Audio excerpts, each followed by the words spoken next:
I think the scale of what we're seeing in this ongoing operation this morning, over 600 people, officers involved, I think demonstrates the very real threat that's there and the incredibly good work which is being done by our agencies.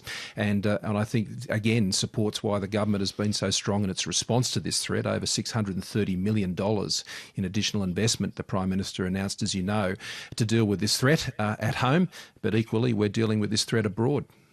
And the government must also, though, believe that the threat is imminent, because you lifted the terror threat level last week from a level of medium, which would say it was possible, to one of high, which says it's likely. Well, that's right. And it was the outgoing Director General of ASIO who made that recommendation and that assessment. These matters are done on the professional judgment of those agencies. And I think this just demonstrates again that we are dealing with something that is very real here. The government knows that. We're responding accordingly. And anyone who has information on any matters should call that 1800 123 400 number to report anything. But as you can see from the response of our agencies, working together with the New South Wales Police, which is undertaking a very big part of this operation this morning, we commend them for their work and we thank them for their cooperation.